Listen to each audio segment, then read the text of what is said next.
नहीं देखिए, मैं तो बहुत छोटा था उस वक़्त, तो जितना सुना लोगों से जो उस वक़्त दादाजी के साथ जुड़े हुए लोग थे, जो इनके चर्चाएँ सुनी, तब पता चला कि किस तरीके से एक बाय इलेक्शन में हरियाणा की पुलिस आई, आंध्रा की पुलिस आई, मध्य प्रदेश की पुलिस आई, पीएसी पे अपॉइंट करी गई, दूसरे स्टेट्स की, और यहाँ पर जो है बूथ कैप्चरिंग करवाई गई।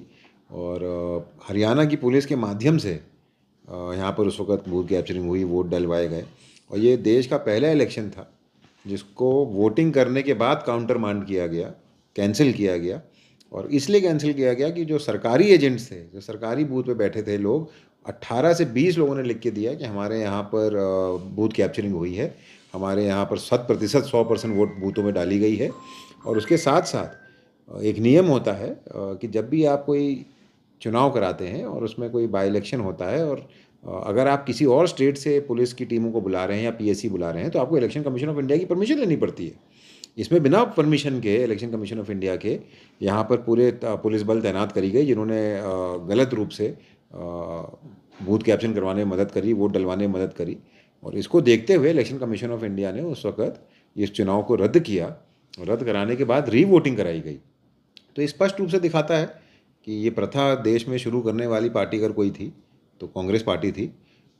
मैं कांग्रेस पार्टी के जो ये आजकल आरोप लगा रहे हैं भारतीय जनता पार्टी पे, माननीय नरेंद्र मोदी जी पे, प्रधानमंत्री जी पे, ये निराधार इसलिए हैं क्योंकि अगर आप मैं अगर पॉलिटिकल बात करूं कि भाई 2014 में पहली बार हम चुनाव लड़े, 283 सीटें बीजेपी की आई लोकसभा में, फिर 2019 में हम लड़े, 303 सीटें आई, और इस बार हमारी 240 सीटें आई। तो ये कौन सी चोरी होती है, वोट चोरी की, जिसमें सीटें कम हो जाएं? माने कांग्रेस जिस स्टेट को जीत जाए वो उनकी कैपेबिलिटी पे जीत रही है, बीजेपी जिस स्टेट को जीत जाए वहाँ पे वोट चोरी पे इल्ज़ाम आता है, ईवीएम पे इल्ज़ाम आता है। मैं कांग्रेस के समस्त मित्रों को ये कहना चाहता हूँ, और विपक्ष इंडी ग्रुप के जितने भी लोग हैं इनको कहना चाहता हूँ कि आत्ममंथन करिए।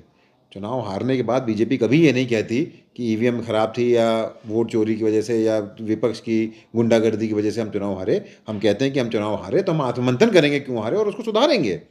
लेकिन कांग्रेस की सबसे बड़ी कमी और इनके सहयोगी दलों की कमी यह है कि हार में कहीं ना कहीं आत्ममंथन ना करके ये आरोप की राजनीति करने में ज़्यादा प्रेफर करते हैं।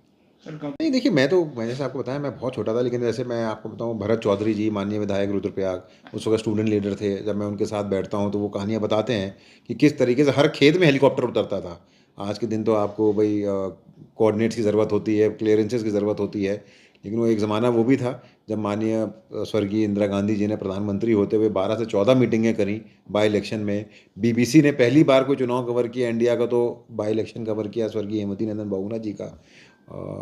देखिए, उन्होंने स्पष्ट रूप से कहा था, और जो जो चर्चित भी हुआ नारा बहुत, कि इंदिरा मुझे जीतने नहीं देगी और गढ़वाल मुझे हारने नहीं देगा।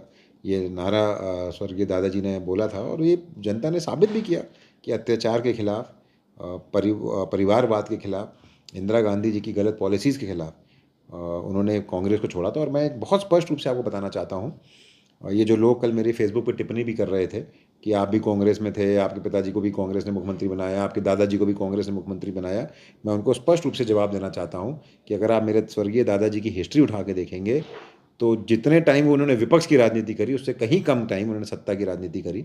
उन्होंने अपने असूलों के, उन्होंने अपनी पॉलिसीज़ के कभी भी कॉम्प्रोमाइज़ नहीं किया। कांग्रेस में वो वापस तब आए जब इंदिरा गांधी उनके घर पे गई संजय गांधी को लेके, और उनसे मिन्नत करी कि आप कांग्रेस में वापस आ जाइए। और उनके लिए पहली बार एक स्पेशल पद बनाया गया कांग्रेस में, जो आज तक कभी रिपीट नहीं हुआ, सेक्रेटरी जनरल का, जो आज तक रिपीट नहीं हुआ कांग्रेस में। तो कांग्रेस भी उनकी अहमियत को पहचानती थी, उनकी लोकप्रियता को जानती थी, जन जन से जुड़े हुए नेता थे। उन्होंने कभी भी कांग्रेस को छोड़ा तो उन्होंने अपने असूलों की वजह से छोड़ा, उन्होंने अपनी पॉलिसीज़ जो कांग्रेस की गलत थी उसकी वजह से छोड़ा। और दूसरी सबसे बड़ी बात मैं ये बताना चाहूँगा, मैंने कभी इनकार नहीं किया कि मेरे पिताजी कांग्रेस में मुख्यमंत्री थे या नहीं थे। वो थे, हमने कभी इनकार नहीं किया। लेकिन मैं स्पष्ट रूप से सारे अपने मित्रों से पूछना चाहता हूँ जो मेरे फेसबुक पे कमेंट कर रहे हैं या सोशल मीडिया पे कमेंट कर रहे हैं, कि आप ये तो मानिए ना कि वोट चोरी हुई थी। हम तो ये नहीं माना कर रहे कि कांग्रेस ने हमको, मेरे पिताजी को मुख्यमंत्री बनाया, थे वो कांग्रेस में। मैं अपने अभी स्पष्टीकरण देना चाहता हूँ कि मैं कभी कांग्रेस में नहीं रहा। मैं सरकारी नौकरी में था, सरकारी नौकरी से पहले एक भारत को रिप्रेजेंट करने वाला खिलाड़ी था। और 2016 में मेरे पास अगर पहली बार कोई पॉलिटिकल पार्टी की मेंबरशिप आई तो भारतीय जनता पार्टी की आई। तो मैं अपना वक्तव्य जो भी दे रहा हूँ वो भारतीय जनता पार्टी के कार्यकर्ता, भारतीय जनता पार्टी के एक सरकार में मंत्री के रूप में अपना वक्तव्य दे रहा हूँ। तो आप, लेकिन उसको मेरे परिवार से जोड़ने के लिए ज़रूरत नहीं इसलिए थी क्योंकि भाई आप देश के प्रधानमंत्री पे, यशस्वी प्रधानमंत्री पे, जिन्होंने भारत को आगे बढ़ाने का काम किया, जिन्होंने भारत की छवि सुधारने का काम किया, जिन्होंने विश्व गुरु बनाने का काम किया, जिन्होंने चौथी सबसे बड़ी अर्थव्यवस्था बनाने का काम किया, आप उन पे सवाल उठा रहे हैं। तो सवाल तो आप पे भी उठेंगे। हमने तो ये कभी नहीं बोला कि कोल स्कैम के जिन्होंने किया वो गद्दी छोड़ें। हमने तो कभी नहीं लिखा कि बोफर स्कैम वाले गद्दी छोड़ें। हमने तो कभी नहीं लिखा कि 2G स्कैम वाले गद्दी छोड़ें। हमने तो कभी नहीं कहा कि भाई जो आपका चारा घोटाला हुआ वो पर गद्दी छोड़ें। वो जनता ने छुड़वाई है। तो अगर जनता छुड़वाना चाहेगी तो माननीय प्रधानमंत्री जी से भी गद्दी छुड़वा देगी, लेकिन जनता का प्रेम, आशीर्वाद, सहयोग और समर्थन हमेशा इस देश के यशस्वी प्रधानमंत्री 2014 से, और 2014 के पहले भी गुजरात की जनता ने भी माननीय प्रधानमंत्री जी को लगातार चीफ मिनिस्टर के रूप में चुना। उसके बाद 2014 से 2025 में आज हम हैं। लगातार देश की जनता का जो विश्वास है वो प्रधानमंत्री के साथ है।